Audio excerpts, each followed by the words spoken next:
네. 2부를 시작하겠습니다. 와! 이거 저녁마당이 저녁마당. 아까 아침마당, 지금 저녁마당. 자, 앞에 우리 서울시하고 정부하고 보는 서남권의 방식들. 이게 뭐 또 정법으로 나와 있는 건 아니라 제가 판단하기에 정부가 좀 추진하는 거시적인 거에서는 균형발전 차원을 본다. 균형발전 차원에서는 세종시 집무실 이전하는 그 과정 안에서 다른 지역들도 같이 개발해야 되는 그런 시스템으로 넘어가는 거고, 서울시 입장에서는 서울 25개 자치구 중에서 동부권과 서남권을 해야 되는데, 그중에서 서남권들은 자기가 당선이 되고 나서 서남선이라는 직주 근접에 가까운 자기 철학을 얘기를 했는데, 문제는 아까 그런 리스크가 있다라는 거죠. 그래서 서울 쪽은 그게 이제 유동적이 됐다. 내년 4월에 최종 대법원 판결이 어떻게 되냐에 따라서 추진될 수 있느냐 없느냐 있는데, 자, 그러다 보니까 서울시 입장에서는 모아타운, 뭐 신통기획, 뭐 이런 여러 가지들이 제대로 갈 수 있겠느냐, 이게 좀 어려운 거고, 더 반대로 국토부 입장에서는, 국가 입장에서는, 국토부에서는 공공복합 시설을 넣는 것들, 공공복합 주택 들어가는 부분들이 작년에 그거를 좀 법을 좀 바꿔서 공공복합 주택 짓는 2.0 뭐 이렇게 해서 뭘 만들었는데, 이번에 그걸 추진하는 그 안에 있는 실무자들을 좀 더 새롭게 배치를 했다고 해요. 그래서 더 빨리 들어가라 이렇게 얘기를 해서 최근에 공공복합 짓는 그 속도가 더 빨라질 거다 이렇게 얘기하고, LH가 그래서 LH 사장이 새로 들어오면서 네가 97 대책을 만든 사람이니까 네가 책임지고 97 대책에서 제일 많이 나왔던 공공복합 주택 짓는 부분을 푸시를 해서 가라 이렇게 나왔다고 얘기해서, 그 아마 업무 얘기가 다음 달쯤에 나올 거란 말이죠. 그러니까 속도상에서는 지금 약간 국토부 우위로 넘어가 있어요. 서울시장이 훨씬 더 치고 나갔다가 이 리스크에 걸렸기 때문에, 그러면 저 리스크가 해결될 때까지 어떤 문제가 생기냐, 의회에서, 서울시 의회에서 오세훈 시장이 나왔을 때 이거를 오케이 해줄 리가 만무하다. 왜냐하면 곧 어떻게 될지 모르는데 오케이 해줄 수가 없는 거예요. 의회에서. 당연히 시장이 지금 2천억 필요한데 2천억 투자해야 됩니다. 의회에서 못해. 왜냐하면 4월 달에 2천억을 투자한 네가 없어지면 잘못된 투자가 되니까. 그럼 결국은 내년 4월까지는 서울시 예산 집행이 거의 안 될 수 있다. 근데 서울시 지금 의회를 누가 장악하고 있어요? 민주당이 장악하고 있으니까 그 입장에서는 너무 쉬운 게임인 거죠. 지금 의장이 뭐라고 해도 야, 그거 미뤄봐. 너 그때 대문해줄게. 이렇게 넘어가니까 서울시에서 추진하려고 하는 사업, 특히나 올해 하반기 예산안 짜는 것들은 예산안이 통과 안 될 가능성이 높다. 내년에 어떻게 될지 모르기 때문에. 그럼 그때 가서 추경 예산으로 가자. 이렇게 할 수 있으니까 생각보다 어려워진다는 거예요. 자, 그런 부분들이 섞여 있기 때문에 서울시가 지금 땅이 부족해도 이제 어떻게 된다? 국토부와 손을 잡을 수밖에 없는 상황인 거죠.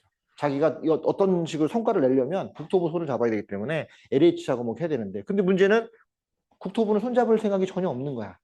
그중에 대표적인 게 태릉 CC인데, 태릉 CC에 집 지어야 되는데 서울시가 무조건 반대했는데, 반대했으니까 어떻게 해서 육사를 옮겨버렸어요. 육사 통합시켜버렸죠. 이번에 육군사관학교를 공군, 해군 다 합쳐서 계룡대에다 국군사관학교로 통합시켰어요. 계룡대 쪽으로 내보냈죠. 거기 누가 가요? 정부가 가니까. 대통령이 가니까 글로 다 보냈어요. 학교가 가니까 태능이 뭔 필요했어. 사람도 없는데. 그러면 어떻게 돼요? 태능 CC가 왜 필요했어? 골프 치는 애들이 다 계룡산으로 내려갔는데 사람 칠 데가 없잖아요. 당연하게. 그러니까 서울시에서 어떻게 이제 할 말이 없죠. 게다가 이렇게 판결까지 났으니 더 이상 할 수 있는 게 없어요. 용산까지는 안 돼도 거긴 된다나. 근데 이번에 용산에 발표 났죠? 뭐가 났어요? 용산에 문배동 지역에 재개발 발표가 났단 말이죠. 용산에 서울시에서 하겠다고 했단 말이죠. 그러니까 해주니까 어떻게 돼? 그럼 태능하겠다. 공공복합이 들어가는 거예요. 그러니까 이 분위기 봐서는 LH 쪽이 좀 더 효과가 더 빠를 수 있는 거기 때문에 요즘에 투자하는 것 중에서 공공복합 주택 나오는 그 지역에 대한 투자들이 조금 더 빨라질 가능성이 있다. 모아주택보다. 모아타운 입장에서는 되게 좀 어렵고, 그리고 첫 사업이지만 면목동이나 신내동 했던 것들은 시범단지로 좀 먼저 출발한 건데 시공사가 선정되는 지역도 있어요. 그런 지역까지는 괜찮아. 시공사가 일단 해야 되는 거니까. 그런데 그렇지 않은 지역들에서는 서울시 일이 좀 늦어질 수 있고, 물론 뭐라고 했냐면 모아타운이랑 이런 거 서울시에서 이런 그 중공업체 개발이랑 이걸 추진하는 건 행정 2부시장이 주도적으로 한다. 이게 있어요. 그 사람은 주도적으로 하는 거지 결제는 못 하는 거예요. 결국은 시장 바뀌면 같이 다 날아갈 사람들이라. 그래서 지금 어려운 거죠. 그러니까 진행이 안 된다. 진행이 안 된다. 서울시는 이제 행정 공백을 어떻게 메꾸느냐가 중요한데 지금 얼마 안 남았어요. 6개월 남았잖아요. 6개월. 6개월 안에 시장이 어떻게 될지 모르기 때문에 모든 게 다 올 수도 있어요. 그러면 거기에 있는 공무원들은 어떻게 하겠어요?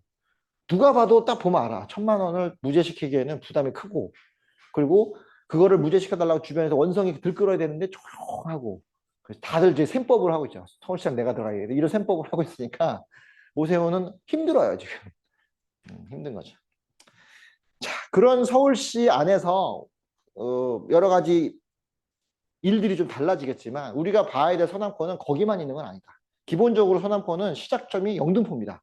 그리고 영등포에서 뿌리 내려오는 게 구로구 쪽이 있고, 그 구로구에서 봤을 때는 두 가지가 있죠. 하나는 시흥동이 있고, 하나는 구로구 넘어가서 광명과 그 광명을 지나서 있는 시흥시가 있고, 이 두 가지를 봐야 되는데, 이 두 가지를 봐야 되는 이유는 딱 하나다. 광명 때문에. 광명이 엄청 커지고, 광명 철산이 돈이 몰리면서 신도시를 막 올라가고, 이제 한동 재건축까지 얘기가 나오니 그 사이에 뭐가 있다? 그 사이에 시흥과 시흥동이 껴있어요.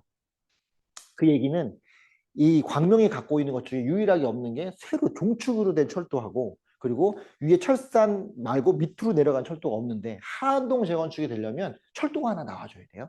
그 철도가 우리 그때 봤던 신림 신천선인데, 신림 신천선은 어떻게 움직인다? 시흥에서 출발해서 시흥동을 거쳐서 간단 말이에요. 그래서 이 두 가지를 같이 봐야 된다. 그래서 우리가 시흥이라는 이름을 갖고 있는 시흥동 위주로 먼저 본다면, 핵심인 금천구청역 그 주변에 이렇게 서부원선도로 빠져서 이렇게 나오는 대로, 시흥대로가 있는데, 이 시흥대로 올라가는 이 핵심 노선이 바로 신안산선 노선입니다. 신안산선은 이제 뚫려야 돼요. 여의도까지 가야 되니까. 이 시흥동이 원래는 되게 좋은데 계속 안 됐던 거는, 이 올라가는 노선이 뚫리지 않으니까 여의도까지 진입이 안 되기 때문에. 근데 대표적으로 여의도 진입되면서 좋아졌던 유일한 곳이 바로 신길동이에요. 신길동. 신길동은 여의도까지 진출입이 좋아지면서 그 신림선이 뚫리면서 지나갈 수 있게 되니까 너무 좋아진 거고, 또 하나는 그 옆쪽으로 신풍역 쪽으로 해서 신안선을 지나가는 게 뚫리면 이제 신길동은 여의도 진입이 되게 좋기 때문에 여의도 금융타운의 배후지로서 쓰여지는데, 거기서 끌고 갈 수 있는 시흥동이 그 신안선에 달려있다. 두 번이나 지금 문제가 생겼는데, 구간을 잘 보시면 다 포스코 문제인 거예요. 포스코가 했던 공사만 사고가 났어요. 그 지금 포스코를 다 날려버리겠다 막 저런 얘기를 하고 있는데 어떻게 될지 몰라요. 하지만 공사를 이제 끝내서 뒤로 온다면 바로 요 라인들, 시흥대로 라인으로 해서 올라가고, 그 옆에 있는 요 1호선 라인과 그 다음에 요 뒤에 광명 소방산하게 나올 수 있는 요런 라인들, 요 라인들 나오는 쪽에서 횡축 라인이 나와야 되는데, 그 횡축 라인들은 여기 시흥 쪽에서 출발을 한다. 시흥이 엄청 큰데 이 중에서 그럼 어디만 되느냐 보면, 안현, 시흥 나오는 요 위쪽만 돼요. 여기가 바로 은계지구. 은계지구만 됩니다. 당장은 은계지구만 되고, 지난번에 부천이랑 은계지구 다 비교제 지역이라고 해서 모를 수 있으니까 잘 해봐라 했더니, 이번에 부천이 지금 엄청 올라가고 있어요. 부천 가격들이 막 올라가고 있습니다. 은계지구는 왜 못 올라가냐? 철도가 없기 때문에. 부천은 철도가 있기 때문에 철도 있는 소세울 쪽이라든가 이 일대는 좀 많이 올라가는데, 시흥은 아직 없어요. 근데 이번에 시흥 쪽에서 이제 나갈 수 있는 그 신림 신천선이 가야 되는데, 걔네가 가려면 기본적으로 하안동 재건축이 어느 정도 움직여줘야 돼요. 그래야 사업성이 나오니까. 그래서 그런 것들이 맞물려 있기 때문에 시흥시와 시흥동의 모습을 봤을 때 얘네들이 움직이려면 광명을 보면 되는데, 광명이 지금 한참 뜨거워지고 있기 때문에 광명의 어떤 역할들이 양쪽을 이어주는 역할을 한다. 마치 인천과 서울 사이에 부천이 뜨거워지면 중간에 연결되는 효과가 같다고 보시면 돼요. 그래서 시흥은 지금 다세대 주택 위주로, 시흥동 있는 이 시흥대로변 좌우측으로 다세대 주택이 많이 낙찰되고 많이 가져가고 재개발을 지금 하고 있는데, 올라오다 보면 이렇게 독산 올라가는 요 라인 쪽에서, 이 시흥동 위쪽에서 여기가 이번에 군부대 탄약고 있는 부지가 이번에 서울시에서 제일 먼저 그때 기사 올렸던 것처럼 1호 신통기획 뭐 추진한다 해갖고 요 허가를 받았던 그런 지역인 거죠. 그래서 그쪽 지역에 빌라들이나 이런 것들이 나와 있었는데, 이 시흥동이 군부대랑 이게 연결되기 좀 많이 있어요. 그러다 보니까 거기가 시유지 부지가 많아서 시는 이쪽을 추진하는 걸 좀 빨리 하죠. 속도를 빨리 낼 수 있으니까.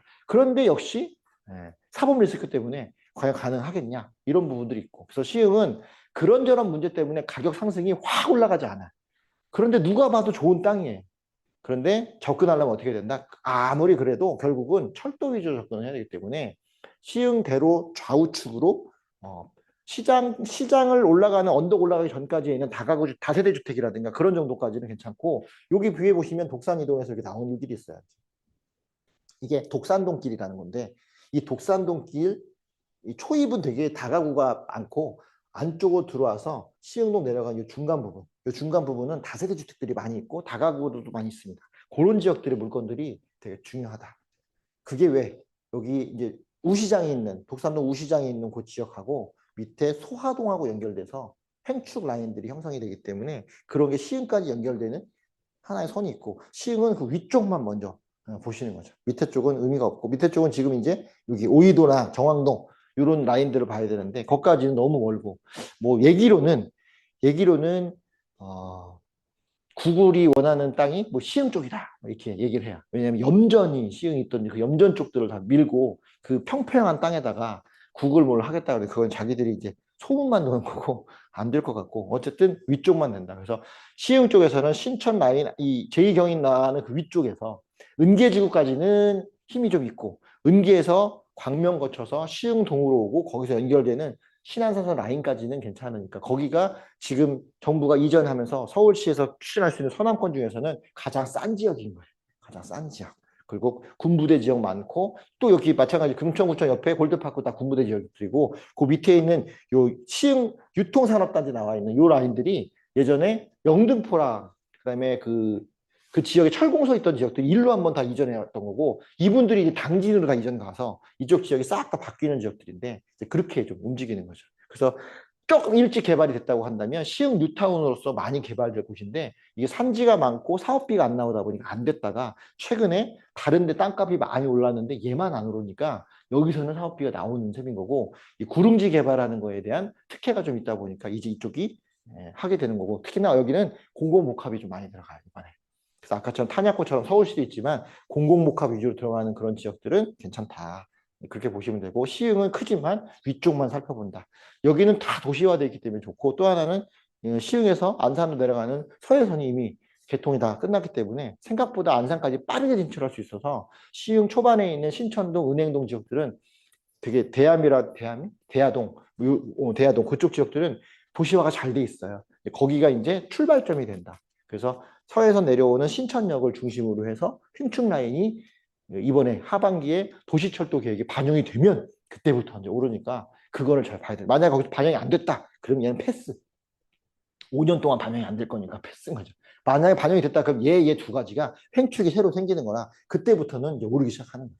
그래서 이번에 도시철도 계획에 이쪽 노선들은 꼭 살펴봐야 된다. 제가 보기엔 반영을 할 것 같아요.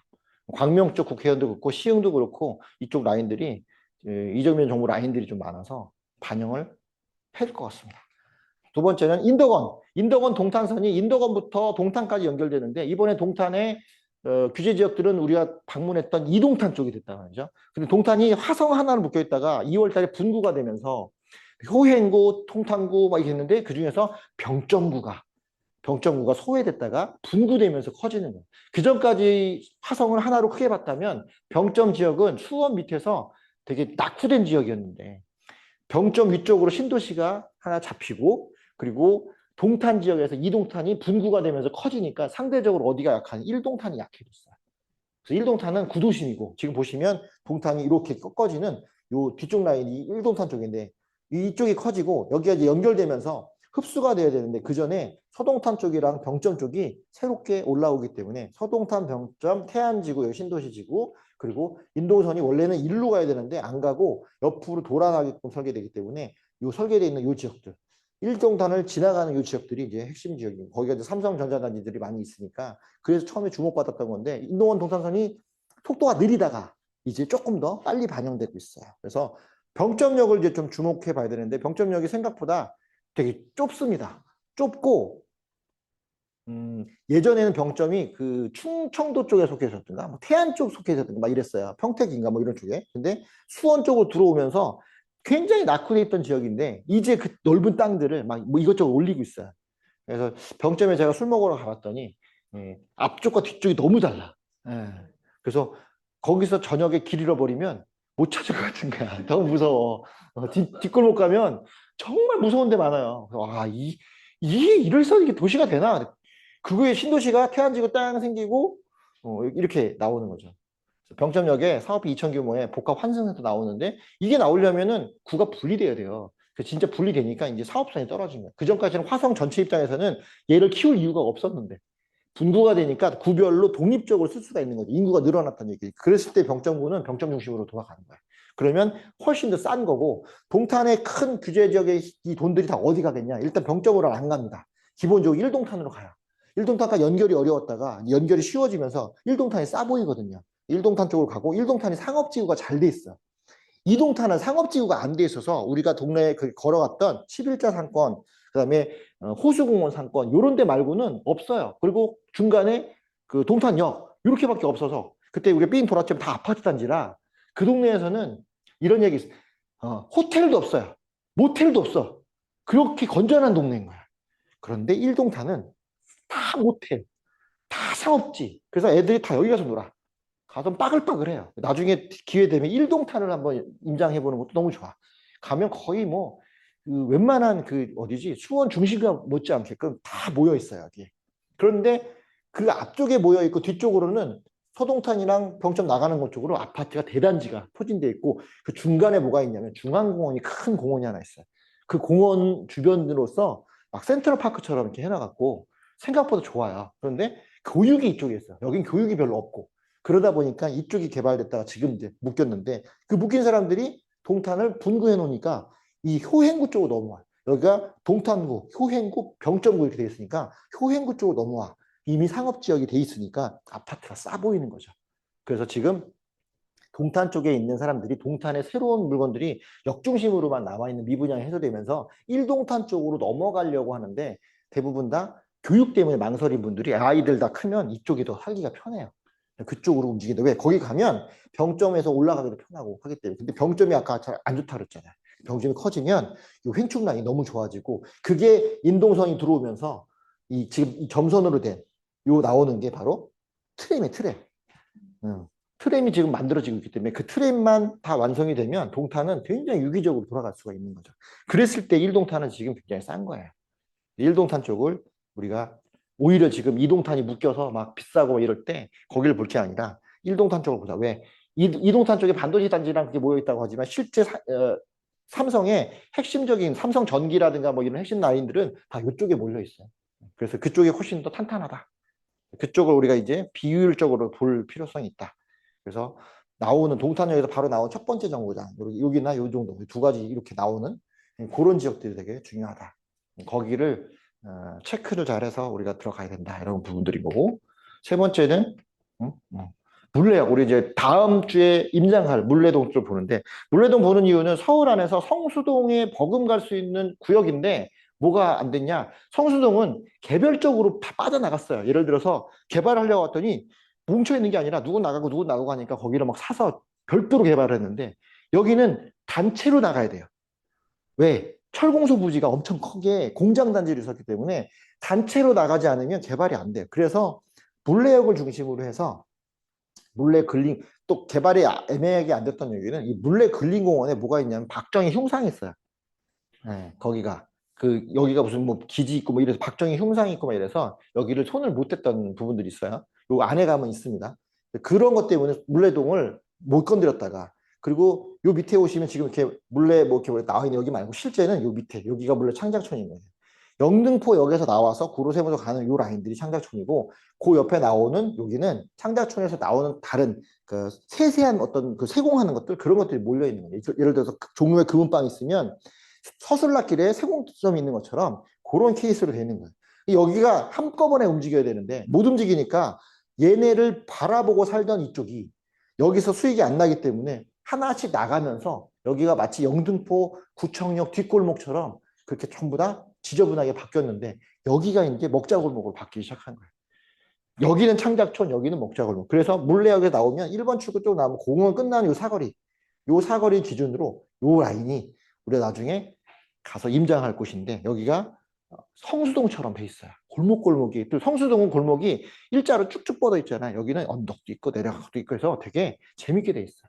이게 물레동의 특징적인 거 있는데 그런 것들을 보시면 물레역이 2호선 라인인데 1호선 라인과 2호선 라인 신도림 넘어가는 그 사이에 이 역 접근성이 물레역밖에는 좋은 데가 없거든요. 근데 잘 보시면 이렇게 남성 아파트 이렇게 천변에 이런 것들. 자, 요런 것들이 눈에 띄면 이런 데 개발되면 이런 아파트들은 이 도림천변을 따라서 가격이 좋아지거든요. 여기를 어떻게 개발하느냐에 따라서 달라지는 거죠. 그래서 지금 실제 여기를 술 먹으러 갔더니 너무 기가 막힌 게 많아. 루프탑인데 와, 못 찾겠어. 입구를. 겨우 찾아서 올라가는 루프탑 가니까 와, 막 와인이 한 15만 원, 16만 원짜리 와인 놓고 먹는 젊은 친구들이 엄청나게 많이 와요. 낮에 가면 몰라. 그래서 여기 무조건 밤에 가야 돼. 그래서 저희가 다음에 임장 갈 때는 그래서 오후에 가는 거야. 8월 1일 오후에 가서 해지기 전에 싹 돌고 해지면 이 사이사이 골목골목에서 뭘 하느냐.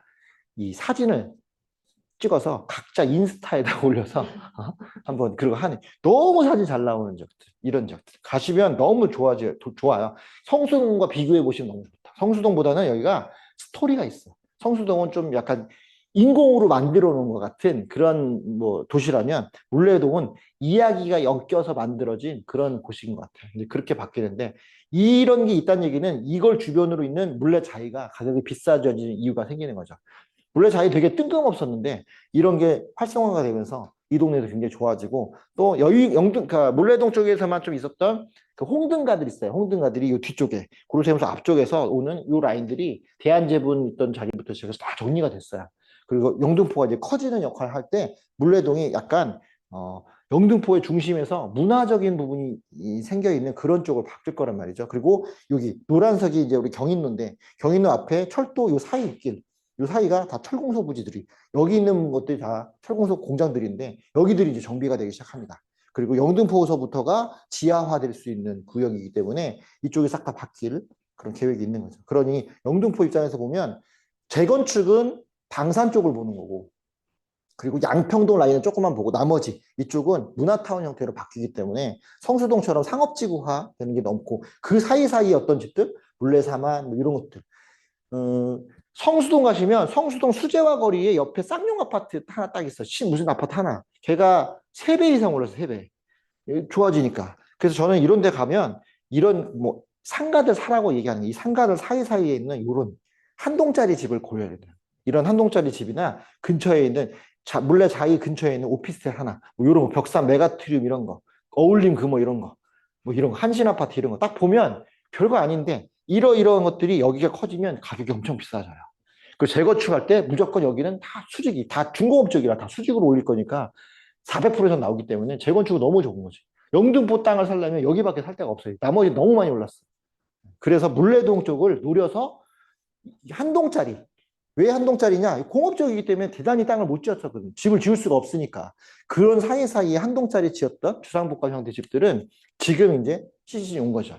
그래서 멀리 가서 살 게 아니라 이 안에 서남권 쪽이 시작하는 물레동 쪽도 땅들이 되게 좋은 게 많기 때문에 이런 데를 잘 노려야 된다. 임장할 때 이 한 동짜리 아파트를 고르면 되는데 지금 벌써 5억, 6억짜리에 한 동짜리 아파트가 없어진 지가 오래됐는데 아직도 있어요. 그런 걸 잘 살펴보시면 돼요.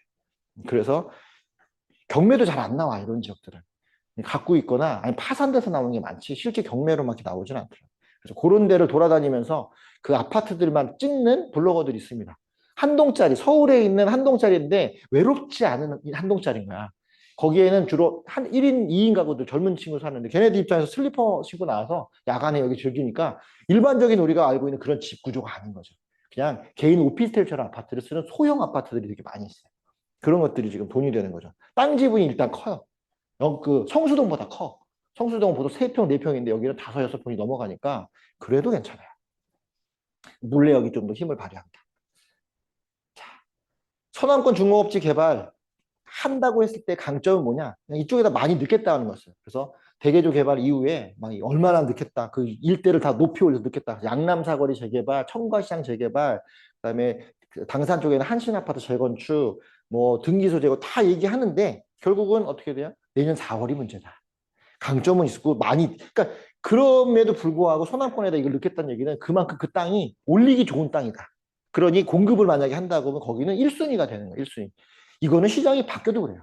왜? 국토부도 똑같이 영등포 지역에 있는 중고업체에 대해서 얘기를 했었거든요. 이번에 토론회에서 김용범 그 정책실장이 영등포에 있는 중공업지를 활용해야 된다 얘기를 하니까 오세훈 시장이 활용은 우리가 하고 있어. 근데 네가 잘 모르는 것 같아. 뭐 이렇게 얘기를 하다가 재판이 이제 나온 거죠. 그러니 국토부도 보고 있는 겁니다. 결국은 영등포를 충분히 공급지로서 활용할 수 있겠구나. 이건 단점이 뭐다? 아까 이거야. 철공소 부지냐. 강제 이전이 아니라 자발적 이전을 해야 되는 거고 또 하나는 이미 이전 검토를 했었는데 잘 안 됐어. 김포, 시흥, 안산, 수도권 내 여러 지역을 접촉했지만 필요한 면적을 확보 못했어요. 그 철공소 부지를 이전해야 되는데. 자, 이 얘기는 뭐냐면 그 청계천 개발할 때 이명박 대통령이 그걸 개발할 때 그 사람 다 어디다 놨어요? 문정동에 있는 동남권 뭐 무슨 단지 거기다 다 박아놨어. 그리고 나서 방치해갖고 다 망했어 거기가. 그 지금은 창고로 다 쓰고 있고 막 이런 그런 되게 역사적인 조폭들이 끼고 막 이렇게 많았어. 그러니까 이 철공소가 아는 거야. 여기서 벗어나면 안 된다. 두 번째로 벗어난 것들이 영등포 철공소부. 영등포에 가면 공구단지 있어요. 그네들은 안 나갔어. 그래서 아직까지 있어. 어디냐면 영등포 구치소 자리에 있는 그 옆에 아직도 그 가동, 나동, 시동이 있어요. 안 나가. 그러면서 걔네들 뭐 하냐면 우리 여기서 그냥 재건축하게 올려줘. 그럼 우리 밑으로 내려갈게. 이렇게 얘기를 하고 있어요. 그 중에서 하나가 재건축된 게 그 진도 아파트 앞에 있는 무슨 아파트 하나가 재건축이 돼요. 그거만 살아남았어. 자, 걔네들이 알고 있는 거죠. 얘네들 안 나가. 얘네들은 무슨 얘기를 하냐. 땅을 달라. 일로 옮긴다. 아니, 안 나간다. 어떻게? 이 땅 그대로 보상해달라. 재건축으로. 그런 얘기를 하는 건데 대부분 개발 제한구역이나 중요보호시설 때문에 못 나가니까. 그럼 어떻게 된다? 협조가 안 되니까 동시에 이전을 해야 되는 거죠. 아까처럼 하나하나 나가서 안 된 거예요. 단일로 돼 있으니까. 그러면 기계금속단지 통이전과 관련해서 적합한 부지가 된다, 안 된다. 부지가 검토될수록 여기는 안 돼요. 그 부지 검토하지 말고 아까 케이스가 있잖아. 그럼 니네 차라리 거기 재건축하자. 재건축하고 요즘에 첨단 물류를 하니까 지하에다가 물류를 끊고 그렇게 하면 되니까 그런 식으로 얘네들한테 아파트 주고 이렇게 개발하는 거 가능해. 이거를 누가 하느냐? 영등포 구청장이 지금 그걸 갖고 있어요. 보관을. 그래서 이번에 할 때 그 얘기를 했다고 하더라고요. 여기 그냥 이대로 이사 가지 말고 그냥 개발합시다. 그러면 얘네들이 이 돈이 얼마야? 거기 그 나온 영등포 20억씩 아파트니까. 그러면 돈 있어 쓰겠다. 그래서 지금 이거와 그 둘 사이에서 조율이 되는. 이거 서울시 아닌 거예요. 영등포 구청에서는 이제 다시 바꾸겠다는 거예요. 과연 어떻게 될지. 그게 중요한 거죠. 그래서 이게 약점이지만 이 철공소 부지 이전에 대해서 어떤 기사들이 나오게 되면 그다음부터는 속도가 빠르겠구나. 그러면 이제 투자 가능성이 있겠구나. 이제 그렇게 살펴보시면 됩니다. 거기까지가 이제 보는 거고. 부록으로 우리 보는 거. 대통령이 집을 팔았다. 근저당 구조가 이렇게 나왔다. 이게 잘못된 거냐? 이게 이제 시그널이 있어요. 자, 대통령이 집을 팔아. 그거를 사람들이 열람할 수 있어. 열람할 수 있는데 왜 이렇게 팔았어? 열람하라고. 열람해보라고 파는 거야. 공론화를 시키는 거야. 이 핵심이 뭐다? 대통령은 집을 팔았는데 근저당 이렇게 나왔어. 뭐 이렇게 꼼수로 팔았어? 이게 중요한 게 아니라 난 팔았어. 난 일단 팔았어. 난 팔았으니까 어떻게 해? 난 집이 없어. 그럼 어떻게 돼? 집 없으니까 집 있는 사람 보유세를 올리는 거죠. 그러려면 자기가 집을 보유하고 있으면 안 되는 거지. 그럼 자기 세금을 자기가 때리는 거니까 이해충돌이 했는데 난 집을 팔았어? 난 무주택자야. 보유하는 집인데 올릴 수 있어. 근데 어떻게 팔았어요? 어려운데 기가 막히게 팔았어. 어떻게 이렇게 팔았냐? 그런데 알고 보면 부동산에 너무 많이 쓰이는 방식인 거죠. 아무 문제 없는 방식인 거예요. 자, 어떻게 되냐? 아까처럼 집을 사는데 계약금 걸었어요. 전세 보증금을 중도금으로. 이거 아까 본 얘기죠. 광주 거잖아. 지금 뭐 하라는 얘기인가 제가 이거 왜 이거 갖고 왔어요? 광주도 이렇게 사면 돼요. 잔금 필요 없이 해놓고 어떻게 돼? 잔금은 안 받아도 돼. 안 받아도 되고 잔금 대신 뭐 하면 돼요? 근저당 달아놔. 근저당 달아놓으면 돼요. 자, 이런 거죠. 전세 보증금 걸고 잔금 17억 유예해놨어. 이분은 들어올 사람이 자기 집을 팔고 갖고 와야 되기 때문에 그 파는 기간만 일단 잔금을 못 주니 매도인 입장에서는 집 팔고 잔금을 못 받으면 안 되니까 너 잔금 줄 때까지 일단 담보 잡아놓자. 한 거라 상관이 없어요. 이게 주로 어디 써있냐? 첫 번째, 안 팔리는 빌딩 팔 때 팔려요. 안 팔리는 빌딩을 갖고 있어. 그 빌딩을 팔아야 되는데 어느 순간 안 팔면 그게 뭐 부가가도 된다든가 뭐 이런 게 있어요. 그러면 나는 일단 소유권부터 넘겨야 돼. 내 물건이 아니어야 돼. 또 하나 있어. 내가 물건을 갖고 있는데 그 내가 사업이 안 좋아서 압류당할 것 같아. 그럼 지금 팔아야 돼. 근데 얘도 돈이 없어. 그 친구한테 전화해서 일단 명의 바꿔놓자. 명의 바꿔놔. 근데 친구도 못 믿겠어. 이놈이 지 거라고 가버리면 안 되니까 돈도 안 주고 그럼 어떻게 돼? 네 걸 팔고 잔금은 밑으로 달아넣는 거죠. 이게 이거야. 또 하나 이거 언제 활용하라고 나라에서 했냐면 일산의 아파트가 미분양이 났을 때 이걸 지금 매수하시면 5년 안에만 팔면 양도세 비과세 해주겠다고 했던 경우가 있어요. 근데 그 기간이 만료가 와. 만료가 와서 지금 안 팔면 다음 달에 넘어가면 이제 비과세 못 받는 거야. 그럼 지금 팔아야 되겠죠. 어떻게 팔아? 명의를 바꾸면 파는 거야. 그 친구 명의로 바꿔서 비과세를 받아. 그리고 잔금은 못 치러서 친구가 자기가 명의를 뒤로 달아. 근저당을. 그렇게 해서 다 팔았어요. 그걸로 세무사가 다 신고를 했어. 그래서 일산에 있는 후곡마을에 미분양 났던 40평대 아파트들은 대부분 다 이런 식으로 근저당 달아놓고 다 받았어요. 그리고 그 친구가 돈을 줘야 되는데 그 친구가 진짜 산 게 아니잖아. 그리고 어떻게 돼요? 그 친구도 다시 팔아. 그 팔 때 잔금 받으면 그걸 내가 근저당을 지워야 되니까 그때 받으면 되지. 너무 정상적인 거라니까. 애매하잖아. 근데 문제는 뭐냐? 그렇게 해서 팔았는데 어쨌든 나는 팔았는데 이거 누구 보라고 한 거예요? 서민들 보라고 한 게 아니라 상대방 국민의힘 뭐 하라는 거야? 니네를 못 파, 네가 그렇게 이렇게 해놔서 우리도 못 파는 거야. 팔았는데 니들도 해. 왜? 정상적인 거래야. 그러니까 거기서 뭐라 그래? 막 떠들지만 큰일 난 거지. 이거 드러내면 드러낼수록 정상거래가 돼. 국세청에서 신고 납부가 정상적으로 이루어졌다면 세무상 문제가 없다. 세무조사 대상이 아니다. 재건축이 진행 중인 단지에서 분할 납부 근저 설정 통상적이다. 실제 그렇게 하거든요. 왜냐하면 그 날짜 넘어가 버리면 조합원 지승계가 안 되니까 일단 명의부터 바꿔놓고 잔금 나중에 칩시다. 이게 원래 재건축 거래하는 방식이야. 딱지 거래할 때 방식이. 부동산 전문가의 김인만 소장이 근저당 설정은 법적으로 정상이고 누구나 쓸 수 있는 권리다. 원칙만 놓고 전혀 문제가 안 된다. 여당과 청와대는 오히려 긍정적이다. 왜? 재건축 더 많이 받을 수 있는데 미리 팔았잖아. 손해광고인데 얘네들은 야 그래도 좀 문제가 있잖아. 그 니들도 팔아. 왜 안 팔아 니들은? 못 파는 거죠. 집이 올라가니까. 나는 올라갈 집을 싸게 팔았어. 근데 얘가 힘들다고 해서 근저당을 설정했는데 이게 다 있는 법칙이래.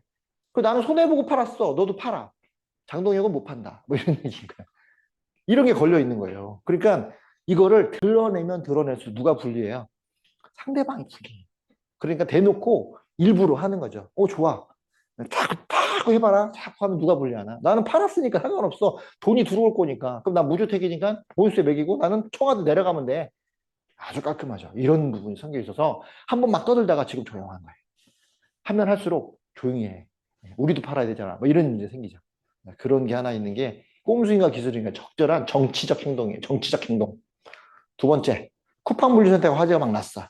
매장인 구조라는 게 나와. 이게 두 가지인데 금융 구조도 있고 공사 구조도 있어요.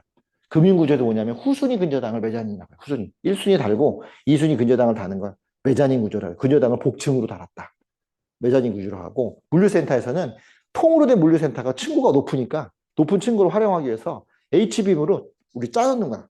이 책장 짜듯이 짜놓는 거야. 그래서 청층층층층층 쌓아놓는 거야. 어디 있는 거야? 이케아. 이케아 물건 쌓였죠. 매장인 구조인 거예요. 문제는 뭐냐? 불 나면 다 타버리는 거지. 위쪽까지 안 되니까.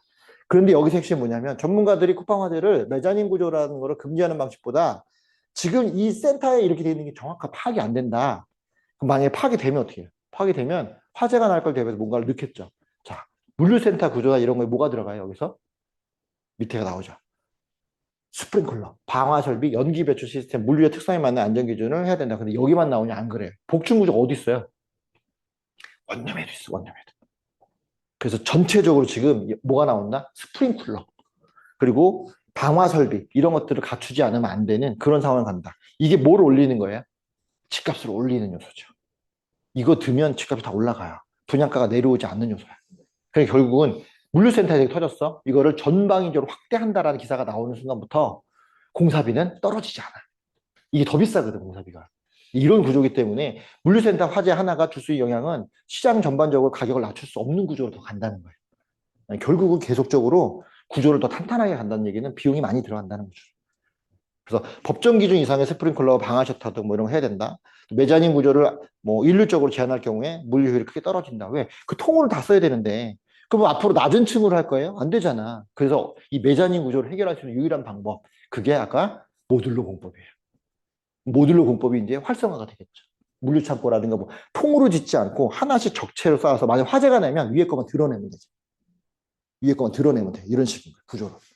그렇게 봐. 지금 못 드러내갖고 지금 문제가 생겼잖아요. 어디서 불났는데 아니니까 물만 쏟아붓지 못 들어가는 건데 만약에 이 레고 블록 구조라면 안에 들어가려면 두 블록을 떼어내면 돼. 그 들어가서 하면 되는 거예요. 이런 구조로 앞으로 그런 방식들이 많이 쓰이겠구나. 물류 창고나 이런 거 통으로 지어서 안에 넣는 게 아니라 블록으로 지어서 쌓는 방식으로 충분히 갈 수 있겠구나. 이제 그런 것도 나오는 거죠. 자, 이런 것들이 이 메자닌 구조라는 게 금융에서도 있지만 건물도 있다. 이런 구조가 나올수록 어떻게 된다? 공사비 증가의 요소가 되고 그것들이 이제 주택으로 옮겨 붙으면 주택 가격들이 적게 낮아지지 않고 이게 어떤 공사비다? 기본 공사비에 들어가요.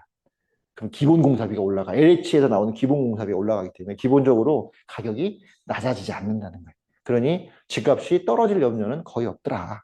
그런 부분들이 현장에 나와 있는 거기 때문에 그런데 공급도 없고 사법 리스크도 있고 군공항 때려박고 있으면 어떻게 된다? 향후로는 계속 올라가는 거예요. 알고 있어. 근데 알고 있는데 왜 이렇게 해야? 이 많은 것들을 어떻게 하라는 거야? 이 많은 것들을 지방에다 투자하라는 거야. 지방에다. 서울에서 번 돈을 광주에 투자하라고 하는 거야. 그 방법밖에 방법이 수도권에 있는 돈을 지방으로 빼려면 지방으로 더 좋은 일자리가 가야 되는 거니까. 그래서 삼성이라는 애들 글로 보내면 거기 관련된 애들 글로 가기 때문에 서울에 좀 빠져나올 가능성이 있고 돈들이 그쪽으로 투자가기 때문에 서울에만 머물러 있지 않는다. 그래서 지금 정부 입장에서는 집을 지어서 이걸 해결하는 이 유동성을 해결하는 게 아니라 분산시켜서 유동성을 이렇게 흐트러 놓는 이런 방식으로 간다. 그럴 때 우리는 어딜 산다? 시흥을 산다. 어차피 거기만 오는데 군공항은 치고 나오는 거야. 거기는 거기 평생 가는 게 아니라 거기 올라봐야 한계가 있지. 근데 그럼에도 불구하고 눈이 들어올 때 예정되어 있는 기간 철도 산업들이 나오고 있는 그런 지역들은 다시 가격이 오르기 때문에 이런 구조만 봐도 집값이 올라갈 수밖에 없는 거죠. 자, 그렇게 준비를 했습니다. 그래서 오늘 말씀드리는 건 서울시와 정부가 다른 길을 가고 있고 둘 다 서남권을 보지만 하나는 거시적으로 하나는 미시적으로 보고 있다. 문제는 둘 중에서 서울시는 사법 리스크를 갖고 있고 이 정부는 전체적인 공급 리스크를 갖고 있지만 과감하게 세종시를 내려가겠다는 결단을 내리면서 기업들을 안고 서남권으로 모든 관심을 돌리고 있다. 결국은 공급은 부족한 건 서로 맞는데 어느 쪽에다 무게감을 주냐에 따라 다르기 때문에 그럼 우리는 어떻게 한다? 둘 다 공략한다. 광주 쪽 이런 데는 핵심이 거기를 갔는데 너무 멀리 가면 안 되고 딱 터지는 그 옆에 역세권 바로 옆에 있는 몇 개만 건든다. 이 서울시에서는 시장이 바뀌어도 꾸준히 추진할 수밖에 없는 그런 철도망 되는 그런 지역들 위주로 지금 다 완성이 안 된 위주로 건든다. 그 중에서도 핵심 간다면 어떻게 제일 먼저 시작하는 서남권이 영등포부터 들어간다. 영등포에서는 큰 걸 건드는 게 아니라 작은 것들, 역세권에서 거리가 좀 있는 작은 것들 위주로 건든다. 이런 것들이 지금 거기에 투자할 수 있는 부분들이고 저희가 다음 주에 물레동 가면 실제 물레 창작촌은 저녁에 밤에 볼 거고 그 주변에 있는 한 동짜리 아파트들을 돌면서 달팽이 모양으로 안으로 들어가서 술은 안에서 먹는다. 이렇게 돌고 와서 힘들면 여기서 먹어야 되니까 이렇게 오는 방식 그게 임장하는 방식이니까 그렇게 진행하려고 합니다. 자, 오늘은 고생 많으셨고 너무 많이 오셔갖고 열광을 하셔서 감사드립니다. 이걸로 마치도록 하겠습니다. 수고하셨습니다.